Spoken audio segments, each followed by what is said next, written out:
हर माता-पिता को ये समझने की ज़रूरत है कि बच्चों को अनुशासन लाने के लिए सिर्फ पनिशमेंट ही ज़रूरी नहीं है। पनिशमेंट यानी कि सज़ा देने से बच्चे अपने व्यवहार में बदलाव नहीं कर पाते। डाँट की वजह से उत्पन्न हुए दुःख और पीड़ा उनके अंदर नकारात्मक भाव पैदा कर देता है, जिससे उनका स्वास्थ्य तो खराब होता ही है, उनके पूरे करियर पर इस नकारात्मक यानी कि नेगेटिविटी का प्रभाव पड़ जाता है। इस बात को लेकर दुनिया भर में रिसर्च हो रही हैं। बच्चों के जीवन को बेहतर बनाने के लिए शुरुआत से ही टाइम आउट के सिद्धांत का पालन करना चाहिए। ये जानकारी KGMU यानी किंग जॉर्जेस मेडिकल यूनिवर्सिटी के मनोचिकित्सक प्रोफेसर आदर्श त्रिपाठी ने अमृत विचार संवाददाता से बातचीत करते हुए बताया है।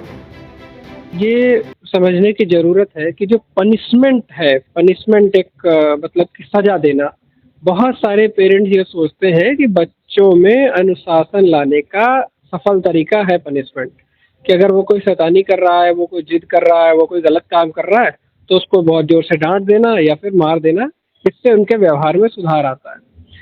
लेकिन देखिए, पूरी दुनिया में बहुत सारी जगहों पर इस बात की रिसर्च हो रही है और इन चीज़ों को सही ढंग से देखा जा रहा है, तो ये पाया गया है कि पनिशमेंट अनुशासन बेहतर करने का सही तरीका नहीं है। क्योंकि जब भी आप पनिशमेंट देते हैं, गुस्से में कुछ डाँटते हैं या मारते हैं, तो उस समय बच्चे के मन में बहुत सारे नकारात्मक विचार उत्पन्न होते हैं, पीड़ा उत्पन्न होती है, दुःख उत्पन्न होता है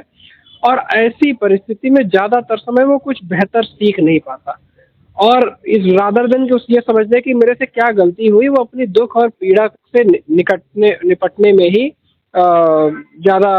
मतलब उस समय बिता देता है। तो इसलिए ये कहा जा रहा है कि ऐसी परिस्थिति में अगर कोई बच्चे गलत काम कर रहे हैं, बच्चे कोई गलत भाषा का प्रयोग कर रहे हैं, कोई तोड़-फोड़ कर रहे हैं, तो ऐसे में उनको मारने, पीटने या ज़ोर से डाँटने के बजाय जो हम लोग टाइम आउट के सिद्धांत की बात कर रहे थे, अगर उस तरीके के चीज़ों को इस्तेमाल किया जाए, तो बच्चे ज़्यादा बेहतर ढंग से सीखते हैं और अपनी बात को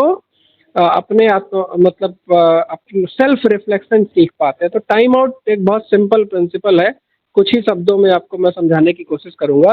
कि जब भाई बच्चा कोई गलती करे या कोई ऐसा व्यवहार कर रहा हो कि जो गड़बड़ हो, तो आप बच्चे को बोलें कि आप एक ऐसी जगह जाके बैठो, जहाँ पर कोई और स्टिमुलस नहीं है, वहाँ कोई और खिलौना नहीं है, वहाँ कोई वीडियो गेम नहीं है, मोबाइल नहीं है, टीवी नहीं है, कोई गाना नहीं चल रहा है।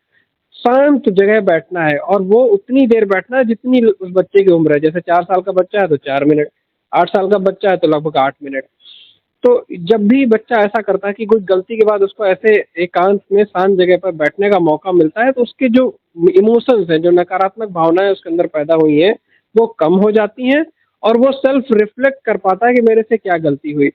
जब ये टाइम आउट का समय खत्म हो जाए, तो उसके अंत में आप शांत शब्दों में बच्चे को बताएँ कि ये जो व्यवहार आपने किया था, ये गलत था, इसको करने से ये मुश्किल हो सकती है। तो ऐसे में बच्चा आपकी बात को सुने,